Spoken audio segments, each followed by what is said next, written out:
Chapter 20. I gape at Dr. Greene, my world collapsing around me. A baby. I don't want a baby. Not yet. Fuck. And I know deep down that Christian is going to freak. Mrs. Gray, you're very pale. Would you like a glass of water? Please. My voice is barely audible. My mind is racing. Pregnant? When? I take it you're surprised. I nod mutely at the good doctor as she hands me a glass of water from her conveniently placed water cooler. I take a welcome sip. Shocked. I whisper, we could do an ultrasound to see how advanced the pregnancy is. Judging by your reaction, I suspect you're just a couple of weeks or so from conception, 4 or 5 weeks pregnant. I take it you haven't been suffering any symptoms? I shake my head mutely. Symptoms? I don't think so. I thought this was a reliable form of contraceptive. Dr. Greene arches a brow. It normally is, when you remember to have the shot, she says coolly. I must have lost track of time. Christian is going to freak. I know it. Have you been bleeding at all? I frown. No, that's normal for the depot. Let's do an ultrasound, shall we? I have. I nod, bewildered, and Dr. Greene directs me toward a black leather exam table behind a screen. If you'll just slip off your skirt, underwear, and cover yourself with the blanket on the table, we'll go from there, she says briskly. Underwear? I was expecting an ultrasound scan over my belly. Why do I need to remove my panties? I shrug in consternation, then quickly do as she says and lie down beneath the soft white blanket. That's good. Dr. Greene appears at the end of the table, pulling the ultrasound machine closer. It's a high-tech stack of computers. Sitting down, she positions the screen so that we can both see it and jogs the trackball on the keyboard. The screen pings into life. If you could lift and bend your knees, then part them wide, she says. Matter-of-factly, frown warily. This is a transvaginal ultrasound. If you're only just pregnant, we should be able to find the baby with this. She holds up a long white probe. Oh, you have got to be kidding. Okay, mortified, and do as she says. Greene pulls a condom over the wand and lubricates it with clear gel. Mrs. Gray, if you could relax. Relax? I'm pregnant. Damn it. How do you expect me to relax? I blush and endeavor to find my happy place, which has relocated somewhere near the lost island of Atlantis. Slowly and gently she inserts the probe. Holy fuck. All I can see on the screen is the visual equivalent of white noise, although it's more sepia in color. Slowly, Dr. Greene moves the probe about, and it's very disconcerting. There, she murmurs. She presses a button, freezing the picture on the screen, and points to a tiny blip in the sepia storm. It's a little blip. There's a tiny little blip in my belly. Tiny. Wow. I forget my discomfort as I stare dumbfounded at the blip. It's too early to see the heartbeat, but yes, you're definitely pregnant. 4 or 5 weeks, I would say. She frowns. Looks like the shot ran out early. Oh well, that happens sometimes. I'm too stunned to say anything. The little blip is a baby. A real, honest-to-goodness baby. Christian's baby. My baby. Holy cow. A baby. Would you like me to print out a picture for you? I nod, still unable to speak, and Dr. Greene presses a button. Then she gently removes the wand and hands me a paper towel to clean myself. Congratulations, Mrs. Gray, she says as I sit up. We'll need to make another appointment. I suggest in 4 weeks' time. Then we can ascertain the exact age of your baby and set a likely due date. You can get dressed now. Okay, I'm reeling and I dress hurriedly. I have a blip, a little blip. When I emerge from behind the screen, Dr. Greene is back at her desk. In the meantime, I'd like you to start this course of folic acid and prenatal vitamins. Here's a leaflet of DOS and Don single quotes TS double quotes AS. She hands me a package of pills and a leaflet. She continues to talk at me, but I'm not listening. I'm in shock, overwhelmed. Surely I should be happy. Surely I should be 30, at least. This is too soon, far too soon. I try to quell my rising sense of panic. I wish Dr. Greene a polite goodbye and head back down to the exit. and out into the cool fall afternoon. I'm gripped suddenly by a creeping, cold and deep sense of foreboding. Christian is going to freak, I know. But how much and how far? I have no idea. His words haunt me. I'm not ready to share you yet. I pull my jacket tighter around me, trying to shake off the cold. Sawyer leaps out of the SUV and holds open the door. He frowns when he sees my face, but I ignore his concerned expression. "Where to, Mrs. Gray?" he asks gently. "Sip." I nestle into the back seat of the car, closing my eyes and leaning my head on the headrest. I should be happy. I know I should be happy, but I'm not. This is too early. Far too early. What about my job? What about Sip? What about Christian and me? No, we'll be fine. He'll be fine. He loved baby Mia. Remember Carrick telling me he dotes on her now. Perhaps I should warn Flynn. Perhaps I shouldn't tell Christian. Perhaps I should end this. I halt my thoughts on that dark path, alarmed at the direction they're taking. Instinctively, my hand sweeps down to rest protectively over my belly. No, my little blip. Tears spring to my eyes. What am I going to do? A vision of a little boy with copper-colored hair and bright gray eyes, running through the meadow at the new house, invades my thoughts, teasing and tantalizing me with possibilities. He's giggling and squealing with delight as Christian and I chase him. Christian swings him high in his arms and carries him on his hip as we walk hand in hand back to the house.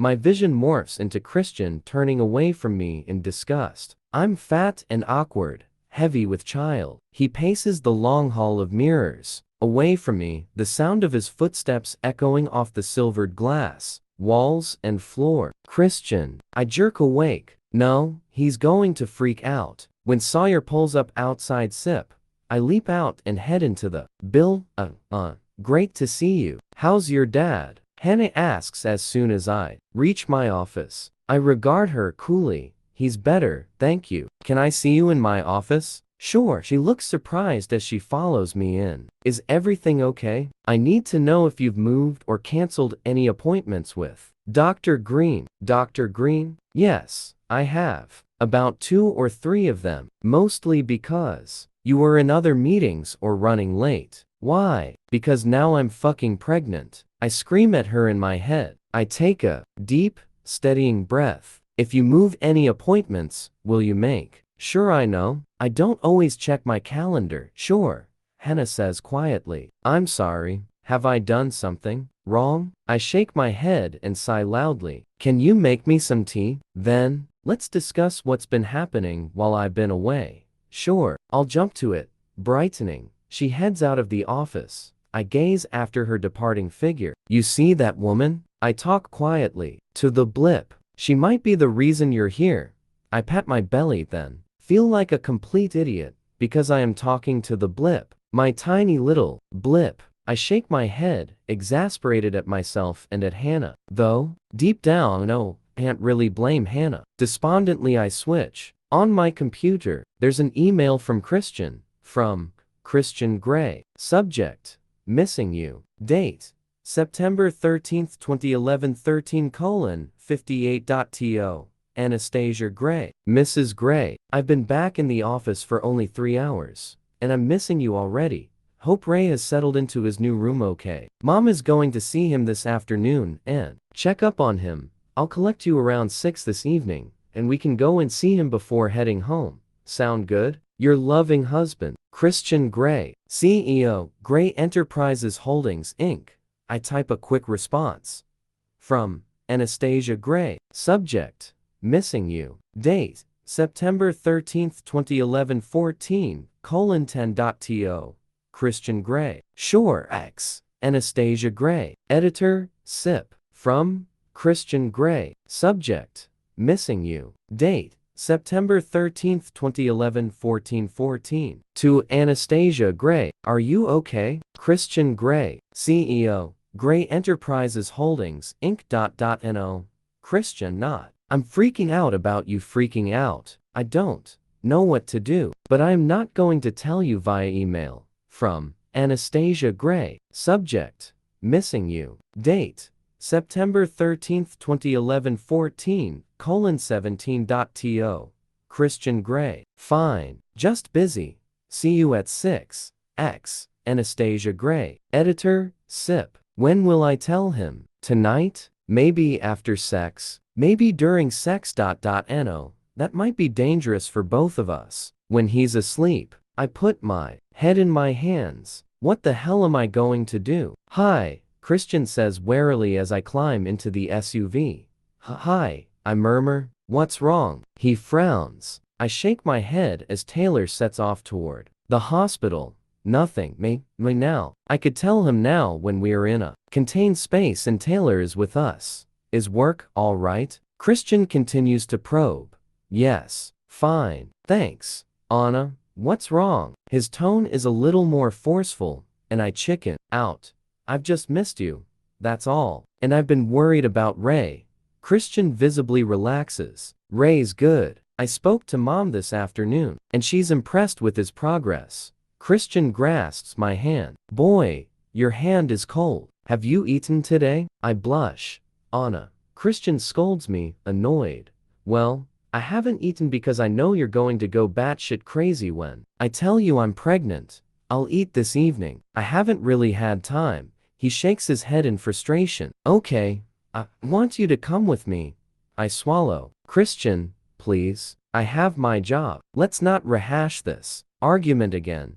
He sighs and pouts like a sulky teenager. Thought I'd ask, he mutters petulantly. How long will you go for? Not more than a couple of days. I wish you'd tell me what's bothering you. How can he tell? Well, now that my beloved husband is going away. Christian kisses my knuckles. I won't be away for long.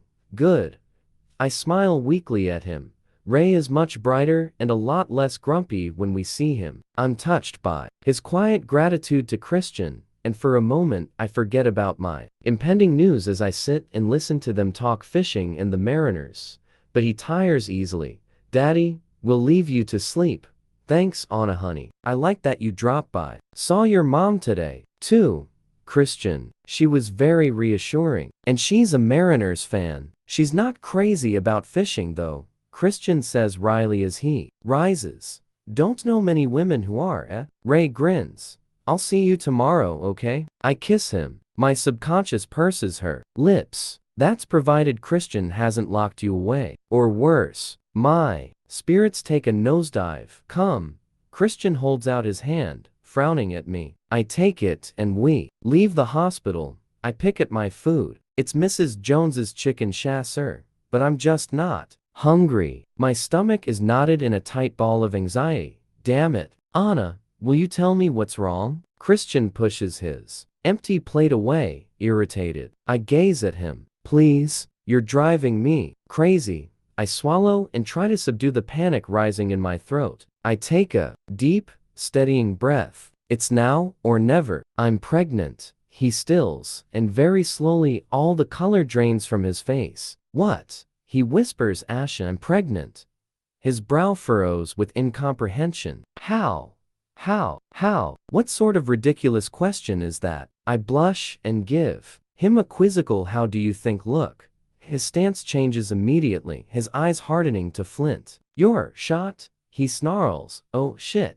Did you forget your shot? I just gaze at him, unable to speak. Fuck. He's mad, really mad. Christ, Anna. He bangs his fist on the table, making me jump, and stands so abruptly, he almost knocks the dining chair over. You have one thing to remember. Shit, I don't fucking believe it. How could you be so stupid? Stupid, I gasp. Shit, I want to tell him that the shot was ineffective, but words fail me. I gaze down at my fingers. I'm sorry, I whisper. Sorry? Fuck. He says again. No, the timing's not very good.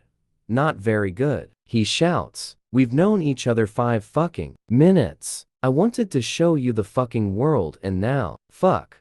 Diapers and vomit and shit. He closes his eyes. I think he's trying to contain his temper and losing the battle. Did you forget? Tell me. Or did you do this on purpose? His eyes blaze and anger emanates off him like a force field. No, I whisper. I can't tell him about Hannah, he'd fire her.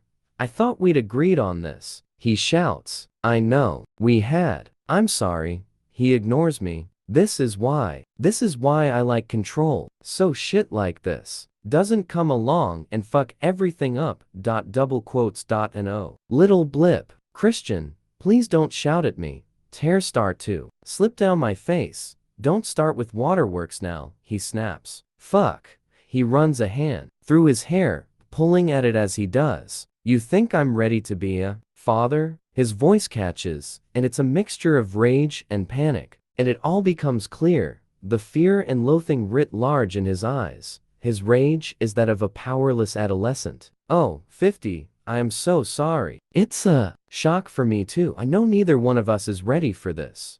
But I think you'll make a wonderful father. I choke. We'll figure it out.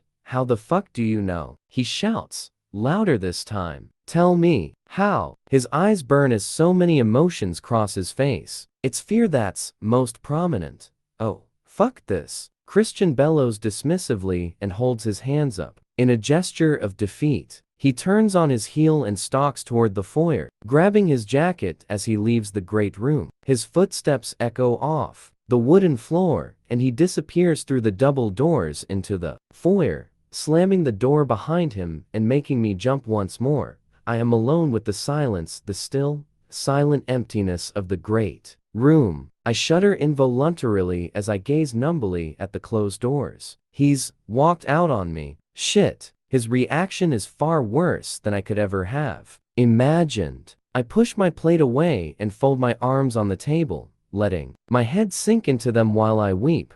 Anna, dear, Mrs. Jones is hovering beside me. I sit up quickly, dashing the tears from my face. I heard. I'm sorry, she says gently. Would you like an herbal tea or something? I'd like a glass of white wine, Mrs. Jones pauses for a fraction of a second, and I remember blip. Now, can't drink alcohol, can I? I must study the dos and don'ts Dr. Greene gave me. I'll get you a glass. Actually, I'll have a cup of tea, please. I wipe my nose. She smiles. Kindly. Cup of tea coming up. She clears our plates and heads over to the kitchen area. I follow her and perch on a stool, watching her prepare my tea. She places a steaming mug in front of me. Is there anything else I can get for you, Anna? No, this is fine, thank you.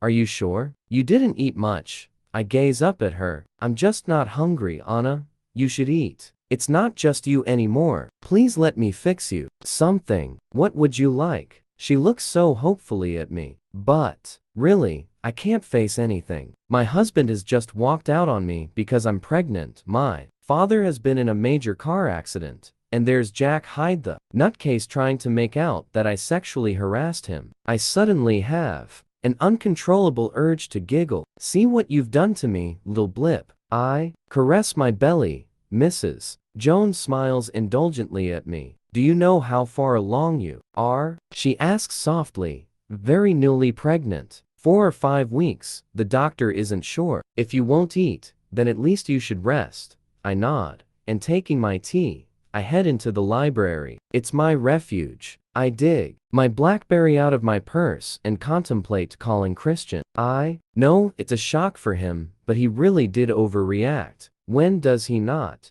overreact? My subconscious arches a finely plucked brow at me. I sigh. 50 shades of fucked up. Yes, that's your dad, little blip. Hopefully, he'll cool off and come back soon. I pull out the leaflet of dos and don'ts and sit down to read. I can't concentrate. Christian's never walked out on me before. He's been so thoughtful and kind over the last few days. So loving, and now, suppose he never comes back? Shit. Perhaps I should call Flynn.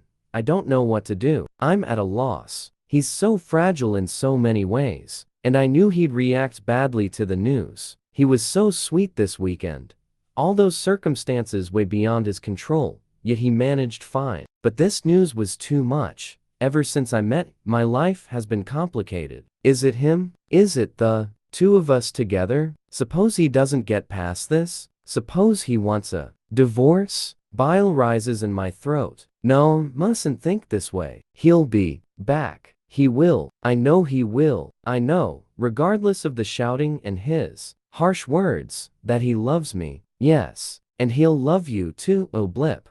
Leaning back in my chair, I start to doze. I wake cold and disoriented. Shivering, I check my watch. 11 in the evening. Oh yes, you. I pat my belly. Where's Christian? Is he back? Stiffly out of the armchair and go in search of my husband.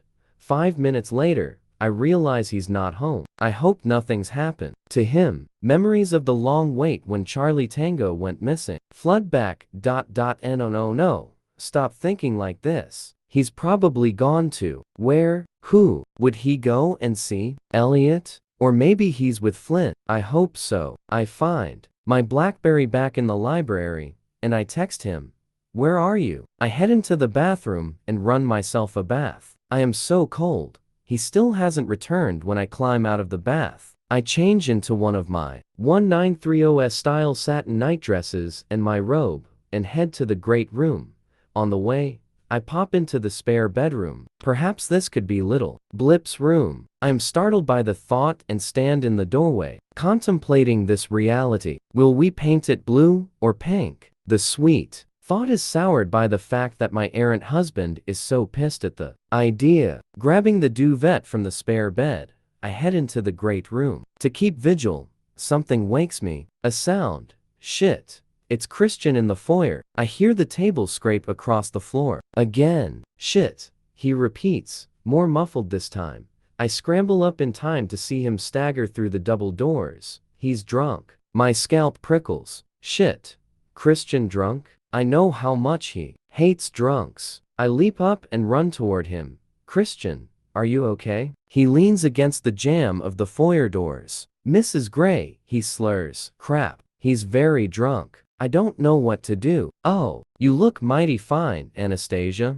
Where have you been? He puts his finger to his lips and smiles crookedly at me. Shh, I think you'd better come to bed.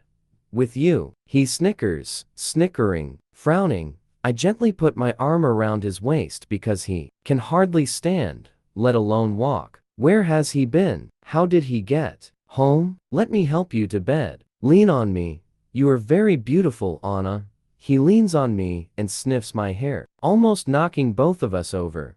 Christian, walk. I am going to put you to bed. Okay, he says, as if he's trying to concentrate. We stumble down the corridor and finally make it into the bedroom. Bed, he says, grinning. Yes, bed. I maneuver him to the edge, but he holds me. Join me, he says. Christian, I think you need some sleep. And so it begins. I've heard about this. I frown. Heard about what? Babies mean no sex. I'm sure that's not true. Otherwise, we'd all come from one child. Families.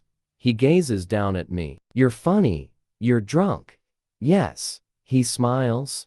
But his smile changes as he thinks about it. And a haunted expression crosses his face. A look that chills me to the bone. Come on, Christian, I say gently. I hate his expression. It speaks of horrid, ugly memories that no child should see. Let's get you into bed. I push him gently, and he flops down onto the mattress, sprawling in all directions and grinning up at me, his haunted expression gone. Join me, he slurs. Let's get you undressed first. He grins widely, drunkenly. Now you're talking. Holy cow, drunk Christian is cute and playful. I'll take him over mod as hell Christian anytime. Sit up. Let me take your jacket off. The room is spinning. Shit, is he going to throw up? Christian, sit up. He smirks up at me. Mrs. Gray, you're a bossy little thing. Yes, do as you're told and sit up. I put my hands on my hips. He grins again, struggles up onto his elbows, then sits up in a most unchristian-like, gawky fashion. Before he can flop down again, grab his tie and wrestle him out of his gray jacket, one arm at a time. You smell good. You smell of hard liquor. Yes. Bauer Bon. He pronounces the syllables with such exaggeration that I have to stifle a giggle. Discarding his jacket on the floor beside me, make a start on his tie. He rests his hands on my hips. I like the feel of this fabric on you, Anastasia, he says, slurring his words. You should always be in satin or silk. He runs his hands up and down my hips, then jerks me forward, pressing his mouth against my belly. And we have an invader in here. Stop breathing. Holy cow, he's talking to little Blip.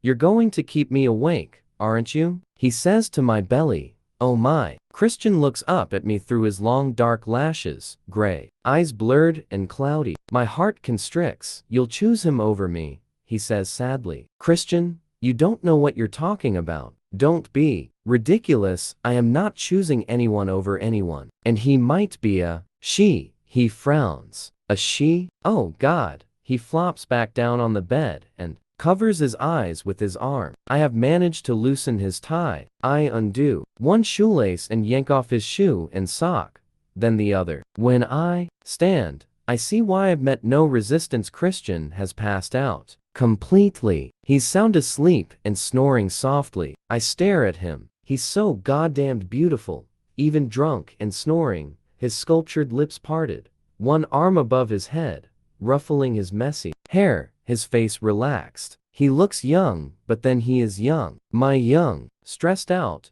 drunk, unhappy husband. The thought rests heavily in my heart. Well, at least he's home. I wonder where he went. I'm not sure I have the energy or the strength to move him or undress him any further. He's on top of the duvet too. Heading back into the great room, I pick up the duvet I was using and bring it back to our bedroom. He's still fast asleep, still wearing his tie and his belt. I climb onto the bed beside him, remove his tie, and gently undo the top button of his shirt. He mumbles something incoherently in his sleep, but he doesn't wake. Carefully, I unbuckle his belt and pull it through the belt loops, and after some difficulty, it's off. His shirt has come dislodged from his pants, revealing a hint of his happy trail. I can't resist. I bend and kiss it. He shifts, flexing his hips forward, but stays asleep. I sit up and gaze at him again. Oh, 50, 50, 50. What am I going to do with you? I brush my fingers through his hair. It's so soft, and kiss his temple. I love you, Christian. Even when you're drunk and you've been out, God knows where, I love you. I'll always love you. He murmurs. I kiss his temple once more, then get off the bed and cover him up with the spare duvet. I can sleep beside him, sideways, across the bed. Yes, I'll do that. First I'll sort out his clothes, though. I shake my head and pick up his socks and tie and fold his jacket over my arm. As I do, his BlackBerry falls to the floor. I pick it up and inadvertently unlock it. It opens on the text screen. I can see my text, and above it, another. Fuck. My scalp prickles. It was good to see you. I understand now. Don't fret. You'll make a wonderful father. It's from her. Mrs. Elena bitch Troll Robinson. Shit. That's where he went. He's been to see her. I pick it up and inadvertently unlock it. It opens on the text screen. I can see my text, and above it, another. Fuck. My scalp prickles. It was good to see you. I understand now. Don't fret. You'll make a wonderful father. It's from her. Mrs. Elena bitch Troll Robinson. Shit. That's where he went. He's been to see her.